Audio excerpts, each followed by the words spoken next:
What if I told you one of the most recognizable brands in the entire world? I mean, a company with billions in revenue, loyal customers, and stores in every major city is quietly closing its doors. The coffee chain is closing hundreds of its stores nationwide, many of them right here in the Southland. Struggling with coffee competition and inflation, Starbucks now is running out of steam, you might say, and laying off hundreds of workers. And it's not because people stopped drinking coffee or because the product got worse, simply because business is hard. Right now, Starbucks, the global coffee giant, is shutting doors to hundreds of stores, flagship locations, local shops, even corporate departments shutting down. And I want you to hear me and hear me clearly. This is not a tragedy, it's simply a reality check. If Starbucks can struggle, then you, the entrepreneur that's running a business out of your living room, you don't have to feel bad or feel crazy when you come up against a wall and things seem not to work out. What's happening to them happens to everyone. So today we're gonna unpack it.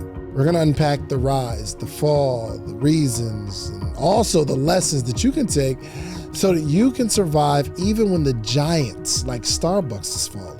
All right, before we talk about crisis, let's talk about the climb. So Starbucks started in 1971 as a single store in Seattle selling coffee beans and equipment. No fancy drinks, no caramel drizzles, just beans and grinders, right? Howard Schultz saw it, visited Italy, and said, you know what?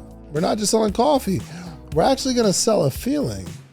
Now that feeling, the third place, in quotes, not work, not home, but that cozy spot in between with Wi-Fi and music and your name on the cup, community, disguised as caffeine.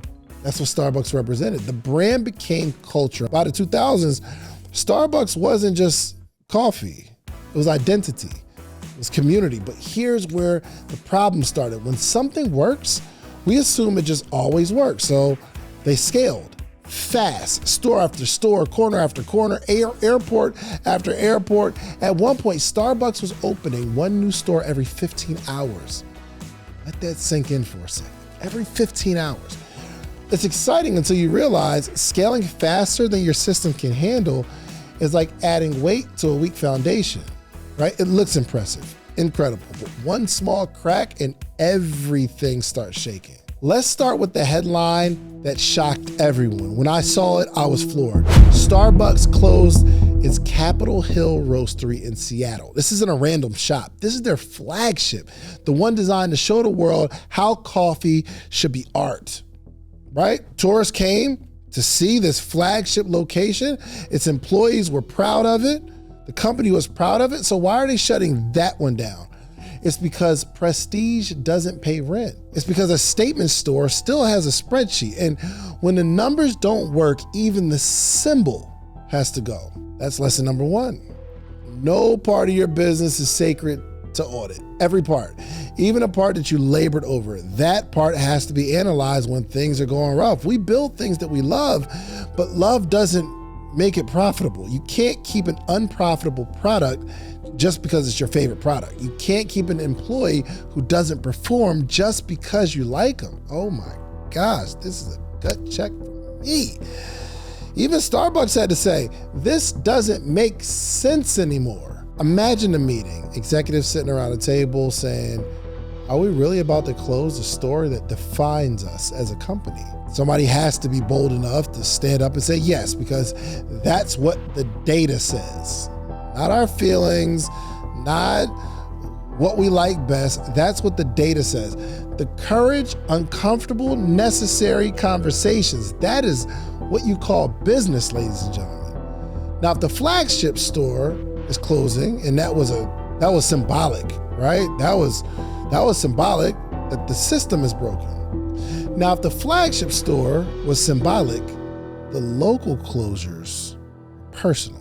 I was devastated because it wasn't for the coffee, it was for all the good memories and all the people we met inside. Are you upset that this Starbucks is closing? Yeah, actually, I am. Stores that have been landmarks in Hollywood for decades are now posting farewell notices. Across America, New York, the Bay Area, Utah, New Orleans, Atlanta, where I'm at, hundreds of stores shutting down all over the country. Regular places where people stopped every single morning, where baristas know you by name. gone, shut down. Starbucks said they're closing underperforming stores, meaning the ones that can't meet financial targets or don't deliver the environment customers expect. But here's what's really going on. Sometimes underperforming doesn't mean bad. It just means that it's not keeping up. You can have a business that's doing okay, but if the world speeds up and you stay the same, then you fall behind. And that's what's happening. Competition changed, y'all. I mean, costs rose, customer behavior shifted. The coffee didn't get worse, the economics did. The country is going through things. So for entrepreneurs, this is huge. Sometimes what worked last year, it won't work this year. And if you don't notice early, the market will notice it for you. So that's the second lesson. You can lose momentum even while you're still moving forward. And that's why you gotta regularly stop, analyze, and adapt. Just like a car. If you never check the engine, one day, it just won't start anymore. You'll just lose the car because you didn't check on one important part. And it's not just stores. Starbucks is cutting 900 corporate roles. These are the people behind the scenes. Finance, marketing, operations. When the front line hurts, the back office feels it next, every single time. They call it a restructuring, but we gotta be honest, this is what's called survival. They said they're reducing complexity, simplifying operations, and reallocating resources toward in-store experiences. What they're trying to say is, we grew too heavy, grew too fast, and now we're trimming fat to save the muscle. Period. Entrepreneurs do this too late. We wait until the bank account is screaming before we cut the costs, right? But by then, it's already bleeding out. Third lesson I want to teach today is you have to trim early, not desperate. Don't trim while you're desperate. You got to trim early before desperation kicks in. And reallocation has to happen before you're forced to reallocate some things. That's what's called maturity, entrepreneurial maturity. It's also called leadership. I mean, that's what separates the owners who last from the ones who fold, unfortunately. Now let's zoom out a little bit. When a company like Starbucks starts shutting doors, the easy headline is they're in trouble. But the deeper truth is they're evolving, which I can appreciate. Business isn't a straight line. It's cyclical, it's cycles, right? Expansion, optimization, contraction, rebirth. It's like breathing. Inhale, exhale. You go through the same thing. If you only inhale, take in growth, expansion, new products, you're gonna suffocate. You need to exhale. The seasons where you refine, correct, and release. That's what Starbucks is doing. It's not always a sign of weakness, y'all. It's a sign of awareness more than weakness. But let's be 100% honest. People lose jobs. Committees lose gathering places. Leaders have to make unpopular calls. And that's why this message is for every entrepreneur watching. When you hit a rough patch, y'all, you're not broken. You're just in your cycle. You're in a season. Starbucks isn't dying. They're pruning. And pruning looks ugly before it looks beautiful, y'all. I want you to remember that. Now, let's turn this story into strategy for your business. Number one, audit without emotion. Every month, look at your numbers, ask yourself, what's profitable? What's heavy? What's habit? Starbucks looked at the stores that were fine, but not future ready. That's a different level of thinking. Some of the stores were doing okay, but they're not prepped for the future, so we gotta shut it down. Don't just ask yourself, is it working? You need to ask yourself, is what you're doing scalable? Number two, grow slow to last long. Starbucks once opened a store every 15 hours, which is super impressive until it's not. Because more stores mean more leases and more managers, more employees, more risk, more loss. You don't have to grow fast to win. You have to grow right. You have to grow steady. Every business has a natural rhythm. Don't skip the steps. You're all trying to keep up with someone else's tempo. Number three, listen to the market, not your ego. The market's gonna whisper before it screams. Declining foot traffic or smaller tickets, customer fatigue. These are what you call whispers. Most owners ignore them until they turn into screams, and by then, unfortunately, it's too late. Starbucks finally listens to the whispers of what's going on in the economy. And that's why they're acting now. You can do the same. Call it humility and motion, y'all. Number 4, your brand is not your business. We get so tied to our image that we forget about the income. Starbucks built a brand around community and premium feel, but the business model still has to work. Brand gives you buzz, right? But business keeps you breathing. Number 5, treat people right, even in the hard times. Starbucks promised to relocate or compensate displaced workers, right? Whether they do it perfectly or not, the intent that matters. And when you're forced to make cuts, you got to do it with dignity. People remember how you treat them when times are bad, not when things are booming. So, number 6, rebuild around strength. Every setback is a blueprint. Starbucks isn't quitting.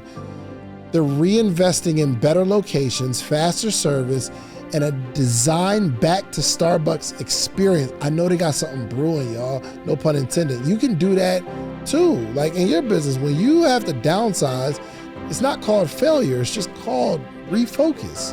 You're not losing ground. You're clearing space for what's coming next. And you have to believe that within your heart of hearts. Now let's breathe for a second. Maybe you're watching this and thinking to yourself, man, I've been struggling in my business lately. And maybe sales are down. Maybe you had to close a product line or lay off a team member or pivot yet again. And you've been feeling like something's wrong with you. Family, let me tell you, nothing's wrong with you. This is what you call business. You're not going through anything that anyone else that's been on the grind or became successful didn't deal with. Even the billion-dollar brands feel the pressure. They just have PR departments to make it sound fancy, right? So I want to be 100% honest with you. Struggle is real. The difference is, how long do you stay stuck there? You are going to struggle. There's no way around it. How long are you going to struggle though? How long are you going to stay there mentally, emotionally, even physically? Starbucks is going to recover because they've accepted the pain early. They didn't wait for the storm to pass. They started rebuilding while it's raining. And that's what winners do. They don't run from hard lessons, family. They reorganize inside of them, inside of the lesson. And I want you to do the same. Yo, look, your coffee shop, your clothing line, your digital product, whatever it is, deserves a second chance. But that second chance begins with honesty. Ask yourself, where am I overextended? Where am I ignoring the signs? Where have I stopped innovating? Because if Starbucks can ask those questions, my goodness, you can too. So listen, family, here's what I want you to do tonight, latest tomorrow morning. Take 1 quiet hour and perform a Starbucks audit on your business. Write down 3 columns. 1, what's working? 2, what's not working? 3, what needs rethinking or retooling? Be ruthless. Don't romanticize your weak spots. Cut what needs to be cut. Double down on the data that says you should be doing a specific activity. And when you're done, write 1 sentence. My business is not broken. It's just becoming.